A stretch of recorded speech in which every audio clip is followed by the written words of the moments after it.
Olá, eu me chamo Anderson Guimarães, sou aluno de doutorado do programa de pós-graduação em Educação Física da Universidade Estadual de Londrina. Sou autor desta tese intitulada Efeito da estimulação transcraniana por corrente contínua na aprendizagem e no controle motor e sou orientado pelo professor Dr. Victor Hugo Alves Okazaki. A estimulação transcraniana por corrente contínua, a ETCC, ela é uma técnica não invasiva de estimulação cerebral por meio de correntes de baixa intensidade que são mantidas a determinada frequência durante o período de estimulação. A ETCC ela provoca alterações no potencial de repouso da membrana dos neurônios, no limiar de resposta neuronal, na excitabilidade cortical e na eficiência das conexões sinápticas. A ETCC ela não provoca o início da sinapse, ela provoca uma modulação no estado de repouso do neurônio, criando um ambiente facilitador que, quando necessário, a sinapse ela então será iniciada de forma facilitada. Além disso, a ETCC parece proporcionar um efeito de neuroplasticidade que está relacionado com o processo de memorização e de aprendizagem. Por isso, a ETCC tem despertado o interesse de pesquisadores da área da neurociência e também do comportamento, como, por exemplo, os pesquisadores da área da aprendizagem motora. Entretanto, alguns estudos têm apresentado resultados divergentes em relação ao efeito da ETCC na aprendizagem motora. Alguns autores defendem que o efeito da ETCC é dependente das características da tarefa, enquanto outros autores defendem que esse efeito da ETCC é dependente das especificações de montagem e aplicação da própria técnica.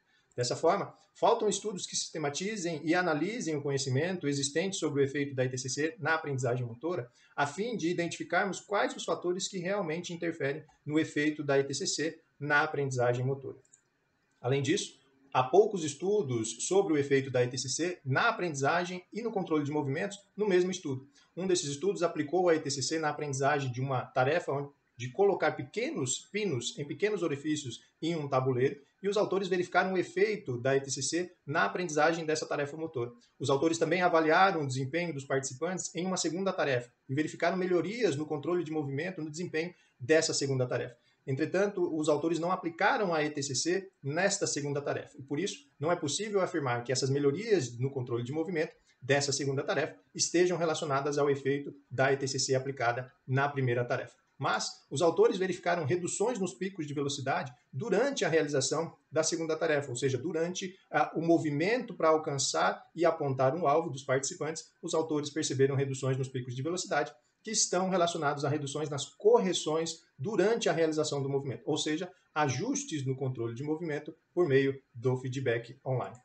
Os ajustes no controle de movimentos por feedback online estão relacionados às reduções na quantidade de submovimentos. Os submovimentos que podem ser identificados pelo comportamento da série temporal da velocidade ou pelo comportamento da série temporal da aceleração. Os submovimentos que também podem ser entendidos como a forma pela qual o nosso sistema motor realiza correções durante a execução do movimento.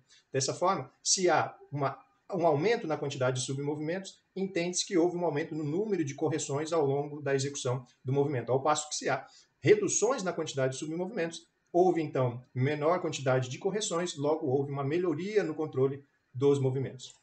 As reduções na quantidade de submovimentos estão também relacionadas com reduções no tempo de movimento. Os estudos que exploraram os submovimentos para tentar identificar melhorias no controle motor verificaram também que com as reduções nos submovimentos ocorrem reduções no tempo de movimento, ou seja, com menor quantidade de erros é possível reduzir o tempo de movimento. E os submovimentos parecem refletir também o desempenho da tarefa e também refletir a melhoria no controle do movimento. Apesar dos submovimentos refletirem essa melhoria no controle de movimento, nenhum estudo analisou o efeito da ETCC no controle de movimentos via feedback online, utilizando a quantidade de submovimentos. Matsui e colaboradores observaram menor desvio de área e menor comprimento do trajeto em uma tarefa de desenhar um círculo após a aplicação da ETCC, sugerindo o efeito da ETCC nas melhorias de velocidade e precisão para contornar a borda da figura, ou seja, sugerindo que a ETCC melhorou o controle de movimento, essas variáveis que estão relacionadas às melhorias na correção dos movimentos. Porém, esses autores aplicaram apenas 5 tentativas antes da ETCC, imediatamente após a ETCC e depois de 30 minutos da ETCC, ou seja, esses autores avaliaram o efeito da ETCC no desempenho dessa tarefa motora e não no processo de aprendizagem da tarefa motora, o que demandaria uma maior quantidade de prática e um tempo maior sem prática para que os testes de avaliação da aprendizagem motora pudessem ser aplicados. Apesar disso, esse estudo nos demonstra que a tarefa de contornar figura geométrica parece ser apropriada para analisar o efeito da ETCC tanto na aprendizagem motora e no controle motor. Um dos fatores importantes na aplicação da ETCC é selecionar a área cerebral a ser estimulada que esteja relacionada ao objetivo da própria estimulação. E quando nós pensamos na aprendizagem motora, o córtex motor primário, o M1, e o cerebelo são as estruturas que mais evidenciam o efeito da ETCC na aprendizagem motora. Quando nós pensamos no controle de movimento, o M1 é considerado um centro de comando. Isso porque uma de suas funções é receber informações de áreas cerebrais responsáveis pelo planejamento da ação motora e a outra função seria, então, enviar essas informações para os músculos para que os músculos pudessem executar os movimentos. Ou seja, o M1 tem uma função mais de execução. Ao passo que o cerebelo é considerado um planejador, um comparador e um coordenador de movimentos precisos, pois as suas funções são, em primeiro lugar, antes do início do movimento, juntamente com outras áreas cerebrais, planejar essa ação motora e enviar essas informações do planejamento para o córtex motor, que será responsável pela execução do movimento. Ao iniciar o movimento, as funções do cerebelo passam a ser de comparar aquilo que foi planejado com aquilo que está sendo realizado, perceber divergências e enviar agora informações de feedback para o córtex motor para que as correções durante a realização do movimento sejam realizadas e a meta da tarefa seja alcançada. Por isso, o cerebelo parece ter uma função mais de controle dos movimentos. Ao pensar nessas funções, tanto do M1 quanto do cerebelo, elas nos remetem à classificação das habilidades motoras em função da sua demanda motora ou cognitiva. Por exemplo, nós teríamos, por um lado, as habilidades motoras, as quais dependem muito de capacidades motoras e físicas para o sucesso do seu desempenho. Um exemplo, o salto vertical. Por outro lado, nós teríamos as habilidades cognitivas, que o sucesso do seu desempenho dependeria muito da cognição e percepção, para planejar a ação motora e principalmente para corrigir os movimentos durante a sua execução. Um exemplo seria o estacionar o carro de ré para realizar uma baliza. Por isso, levando em consideração as funções do M1 e do cerebelo, que remetem às características das habilidades motoras e habilidades cognitivas, comparar a aplicação da ETCC no M1 e no cerebelo em tarefas com diferentes demandas perceptomotoras poderia nos dar informações importantes para saber que tipo de área cerebral deveria ser estimulada em cada uma dessas diferentes tarefas, com maior ou menor demanda perceptiva. Em suma, a literatura sobre a ETCC na aprendizagem motora não deixa claro se o efeito da ETCC é dependente da tarefa e ou das especificações de montagem da ETCC. Faltam informações sobre o efeito da ETCC na aprendizagem e no controle de habilidades com diferentes demandas perceptomotoras e com movimentos regulados via feedback online. Por isso, os objetivos dessa tese são identificar os fatores que influenciam o efeito da ETCC na aprendizagem motora, analisar o efeito da ETCC na aprendizagem e no controle de habilidades com diferentes demandas perceptomotoras e com movimentos regulados via feedback online. As hipóteses levantadas foram: o efeito da ETCC na aprendizagem motora é dependente da interação entre as características da tarefa motora e as especificações de montagem para aplicação da ETCC. E ainda, o efeito da ETCC é verificado tanto na aprendizagem motora, e isso seria refletido pelas melhorias de desempenho, quanto no controle de movimento via feedback online, sendo refletido pelas reduções nos submovimentos. Essa tese pode auxiliar pesquisadores na seleção de delineamentos e procedimentos experimentais mais específicos para os seus objetivos, mais seguros e eficazes para os participantes. Auxiliar ainda instrutores e terapeutas na potencialização do ensino e da reabilitação de habilidades motoras com diferentes demandas perceptomotoras. Os estudos dessa tese, essa tese está estruturada em 2 estudos. O primeiro estudo, uma revisão sistemática. Os resultados e conclusão dessa revisão sistemática fundamentam, então, o delineamento do segundo estudo, que é um estudo experimental, e esses 2 estudos fundamentam as considerações finais desta tese. Estudo 1. Aprendizagem motora e ETCC, uma revisão sistemática sobre o efeito da estimulação ser dependente das características da tarefa motora ou das especificações de montagem da ETCC. Os objetivos dessa revisão sistemática são analisar o efeito da ETCC na aprendizagem motora e verificar se este efeito é dependente da tarefa e ou das especificações de montagem utilizadas na aplicação da ETCC. Essa revisão sistemática pode auxiliar na escolha de delineamentos e procedimentos experimentais mais apropriados para futuros estudos sobre o uso da ETCC na aprendizagem motora, auxiliar na aplicação segura, eficiente e eficaz da ETCC no processo de aquisição de novas habilidades motoras, auxiliar na utilização clínica da ETCC para reabilitação e reaprendizagem de habilidades motoras e essa revisão sistemática já foi apresentada na íntegra durante a qualificação para essa tese e o que será apresentado agora foi as modificações realizadas após a qualificação para que esse artigo pudesse ser publicado. Houve alteração, então, na busca sistematizada, houve uma atualização da busca em julho de 2021, mas essa atualização foi realizada nas mesmas bases de dados utilizando os mesmos descritores.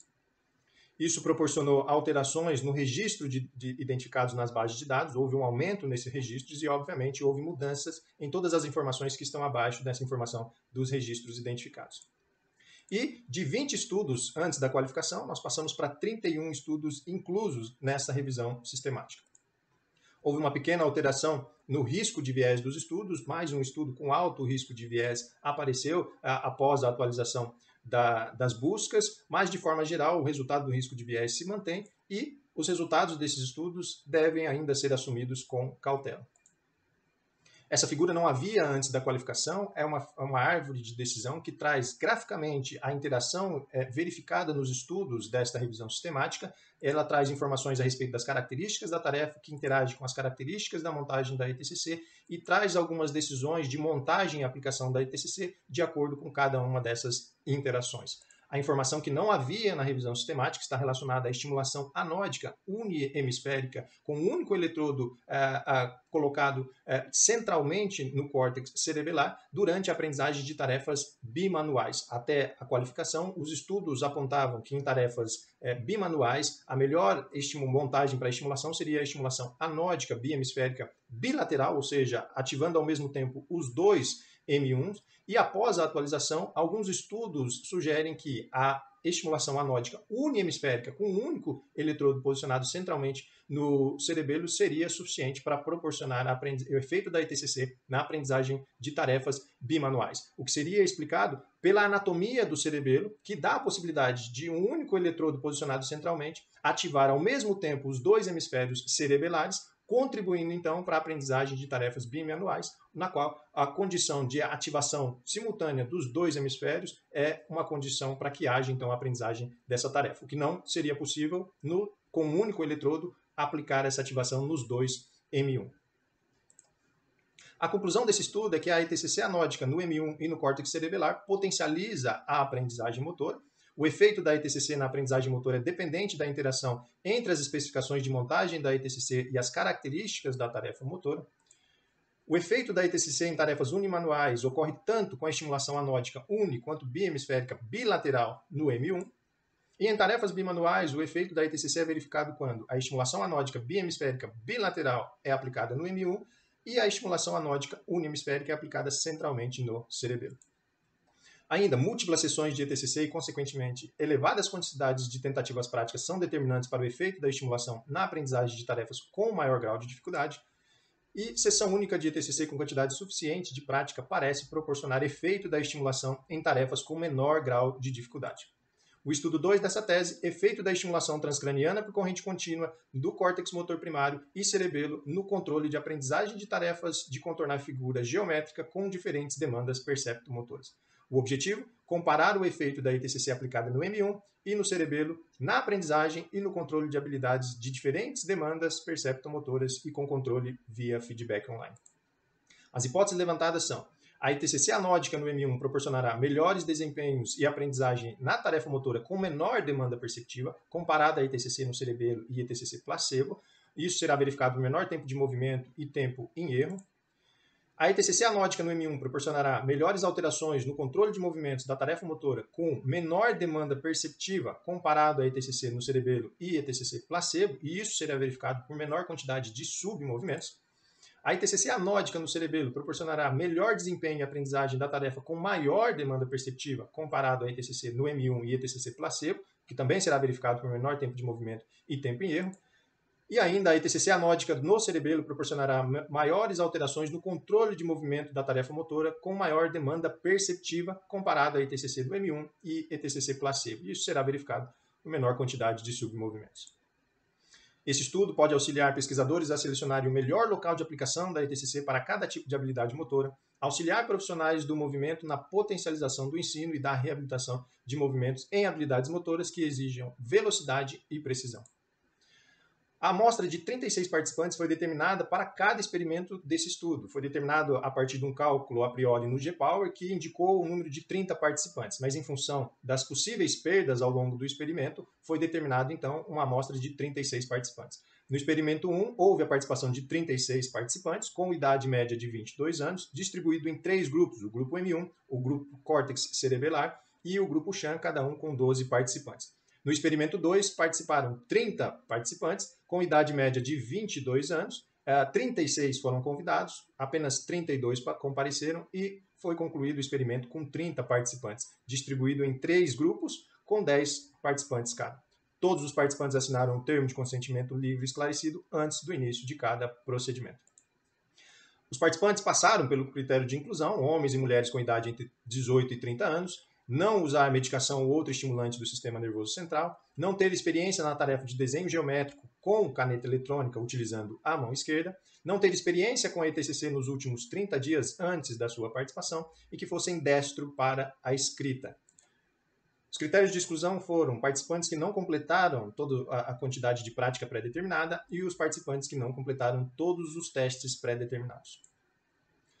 A aleatorização dos participantes foi realizada no site random.org por um pesquisador que não era o pesquisador principal do estudo. 2 listas foram organizadas sequencialmente em números pares e ímpares por esse pesquisador que realizou a aleatorização. Cada número dessa lista correspondia a um número da aleatorização e somente esse pesquisador que realizou a aleatorização sabia que número era esse referido e qual era o grupo que se referia a esse número da lista. Os participantes, então, selecionavam o número da lista, como se fosse um envelope lacrado, e o pesquisador ele sabia a que grupo esse participante seria alocado, sem que o participante e, principalmente, o pesquisador responsável pelo estudo ficasse sabendo. Dessa forma, esse estudo foi um estudo duplo cego, onde o participante nem o pesquisador principal souberam da alocação dos participantes. Instrumentos e equipamentos utilizados. Foi utilizado um estimulador elétrico, 2 eletrodos, 2 esponjas, 4 faixas elásticas para prender os eletrodos que estavam dentro das esponjas, solução salina para umedecer as esponjas, uma fita métrica para medir a cabeça dos participantes e um marcador de quadro para marcar a cabeça dos participantes. Ainda foi utilizado um notebook que rodou o software Draw Task, onde a figura a ser contornada era gerada, e um monitor de 17 polegadas foi utilizado para espelhar essa figura para o participante e, além disso, uma mesa digitalizadora com caneta eletrônica para que o participante pudesse desenhar a figura que aparecia no monitor. A ETCC anódica Sham foi montada com um eletrodo ânodo colocado no M1 direito ou no córtex cerebelar esquerdo. Essa montagem foi feita sempre pelo pesquisador principal, o qual não realizou a estimulação, só realizou a montagem dos eletrodos. O eletrodo cátodo foi posicionado na região supraorbital ou no bucinador, no músculo bucinador. E um outro pesquisador, que não era, então, o pesquisador principal, realizou a estimulação e antes realizou um aumento gradual da corrente de 0,5 mA a cada 10 segundos até 1,5 mA. Essa corrente foi mantida durante 20 minutos de estimulação nos grupos que foram estimulados e no grupo Sham, além do aumento gradual, houve uma redução gradual seguida de desligamento da corrente, o que faz parte de um procedimento de cegamento, na qual o participante tem as mesmas sensações de uma estimulação real, porém não há uma ativação cortical neste participante e há, então, o cegamento deste participante. A tarefa foi realizada na sua forma padrão no experimento 1, ou seja, o participante movia a mão para a direita e o cursor que aparecia na figura também movia para a direita.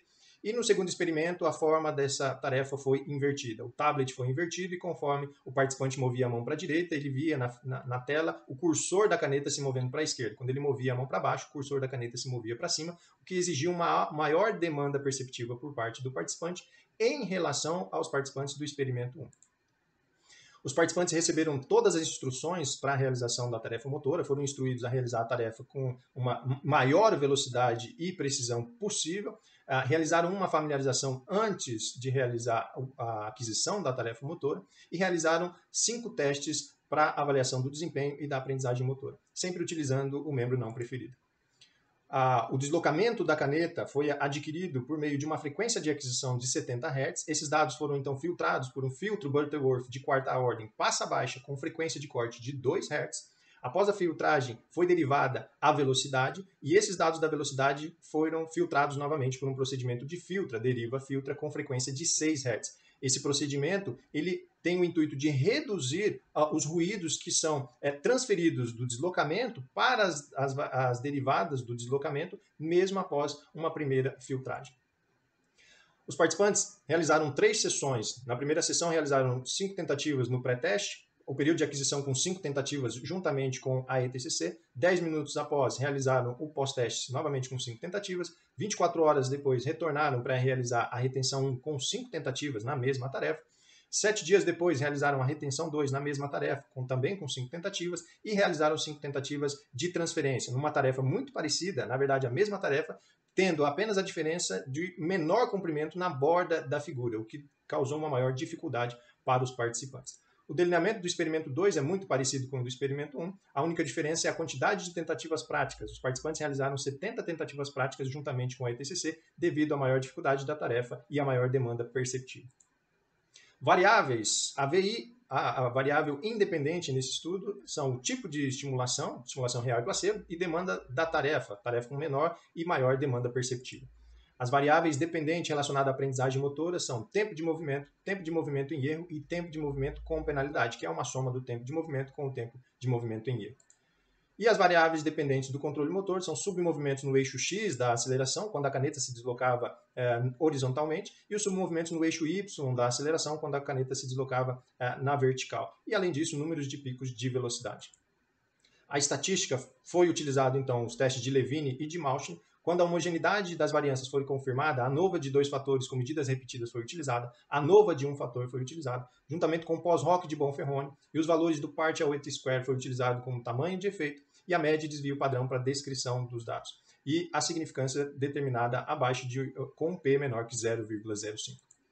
Quando a homogeneidade das variâncias foi violada, a ANOVA de Friedman foi utilizada juntamente com valores de W de Kendall para referir ao tamanho de efeito, pós-hoc de Wilcoxon, e também teste de Kruskal-Wallis com valores do eta square H para o tamanho de efeito, e o pós-hoc de Mann-Whitney, e a mediana com o quartil 1 e o quartil 3 para a descrição dos dados, e o P menor que 0,5 para determinar a significância.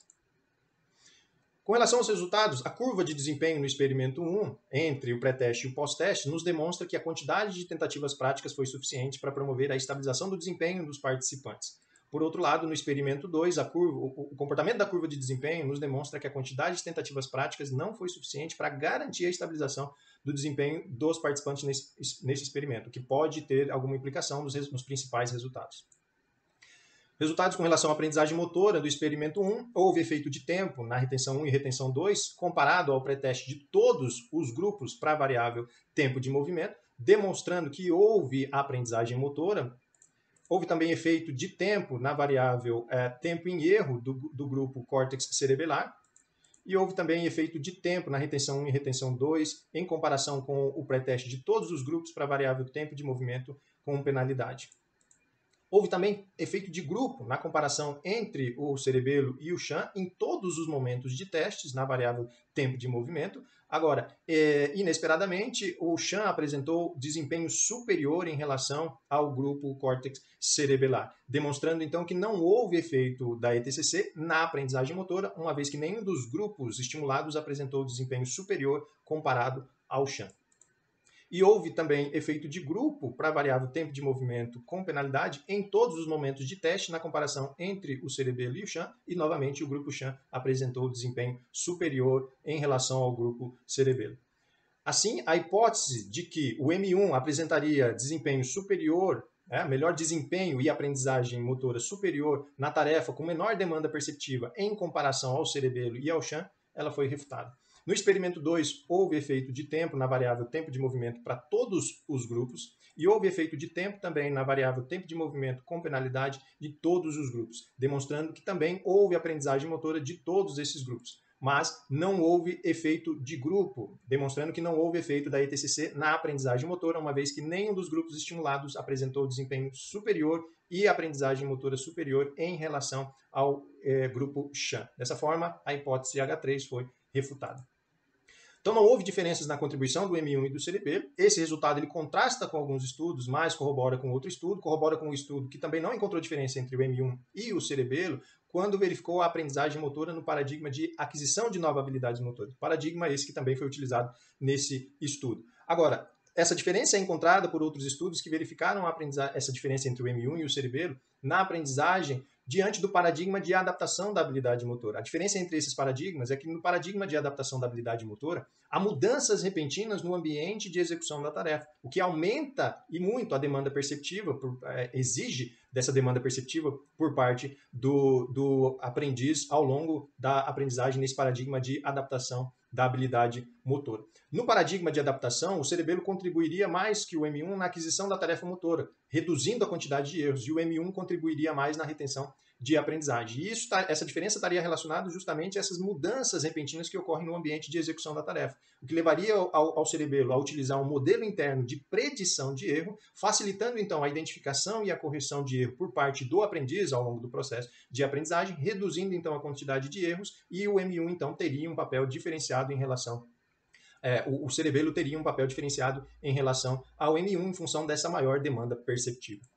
Dessa forma, a estratégia de inverter os controles de movimentos na execução da tarefa motora do segundo experimento aparentemente não foi suficiente para elevar o nível de demanda perceptiva comparado à tarefa do primeiro experimento, e por isso não houve diferenças entre o M1 e o cerebelo.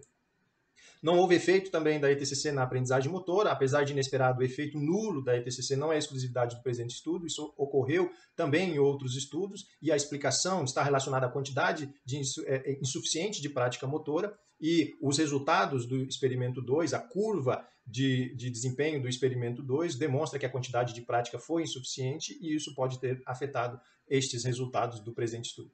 E a principal explicação é a variabilidade interindividual de sensibilidade cortical à estimulação cerebral. Alguns estudos apontam que a eficácia da ETCC ela depende da sensibilidade do participante à estimulação cerebral. E isso dependeria de vários fatores, como, por exemplo, a espessura do crânio, o formato do cerebelo e, principalmente, a ativação cortical em repouso desse participante.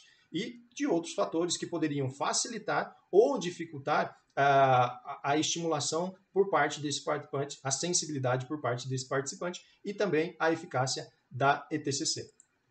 Com relação aos resultados do controle motor no experimento 1, houve efeito de tempo na retenção 1 e retenção 2 comparado ao pré-teste em todos os grupos e para todas as variáveis de controle, demonstrando que sim, houve melhoria do controle motor em função da aprendizagem motora. Agora, não houve efeito de grupo, demonstrando que não houve efeito da ETCC no controle de movimento, uma vez que os grupos que foram estimulados não apresentaram desempenho superior nas melhorias de controle de movimento comparado ao grupo sham. Por isso, a H2 foi reputado. A hipótese de que o córtex cerebelar apresentaria desempenho superior no controle de movimento na tarefa com maior demanda perceptomotora em comparação ao M1 e ao sham foi refutada.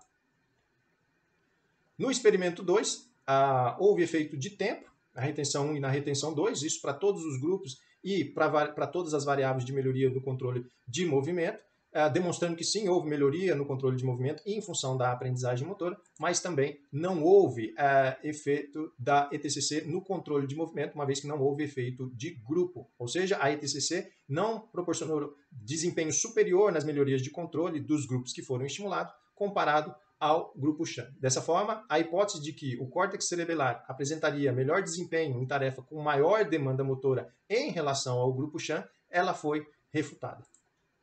Então, não houve efeito da ETCC no controle motor. O efeito da ETCC na aprendizagem motora parece ser condição para que o efeito da ETCC no controle motor possa ser verificado, uma vez que os poucos estudos que analisaram direto ou indiretamente o efeito da ETCC no controle motor só verificaram essas melhorias depois de perceber que a ETCC realmente teve efeito na aprendizagem motora.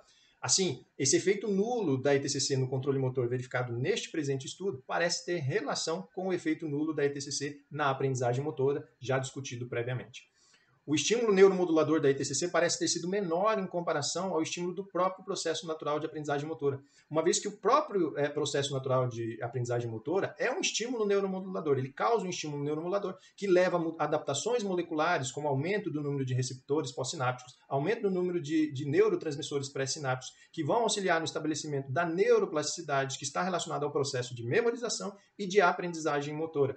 Por isso, se a ETCC proporciona um efeito adequado, todas essas adaptações são potencializadas e as diferenças entre os grupos estimulados e não estimulados, ela aparece. Ao passo que, se a ETCC não proporciona um efeito adequado, por exemplo, em pessoas que têm pouca sensibilidade à estimulação cerebral, O próprio processo natural de aprendizagem motora seria suficiente para causar essas adaptações e causar melhorias na aprendizagem, causar aprendizagem motora e as melhorias no controle motor, mas não seria suficiente para distinguir os grupos que foram estimulados dos grupos que não foram estimulados. A conclusão desse estudo é que a ETCC anódica no M1 no cerebelo não proporciona efeitos positivos nos processos de aprendizagem motora e controle de movimentos via feedback online em tarefas de desenho geométrico com diferentes demandas perceptomotoras. As adaptações moleculares ocorridas no processo natural de prática motora parecem ser suficientes para proporcionar melhorias na aprendizagem motora e no controle de movimentos de pessoas pouco sensíveis à estimulação cerebral. E as considerações finais dessa tese, incluindo os dois estudos: a hipótese que o efeito da ETCC na aprendizagem motora é dependente da interação entre características da tarefa motora e especificações de montagem para a aplicação da ETCC foi confirmada. A hipótese que o efeito da ETCC é verificado tanto na aprendizagem motora quanto no controle de movimentos via feedback online foi refutada. A ETCC anódica, tanto no M1 quanto no cerebelo, não proporciona efeitos positivos na aprendizagem motora ou no controle de habilidades de desenho geométrico com diferentes demandas perceptomotoras. O efeito do processo natural de prática motora parece ser suficiente para que as adaptações necessárias ao estabelecimento da aprendizagem motora e das melhorias no controle motor ocorram em pessoas pouco sensíveis à estimulação cerebral.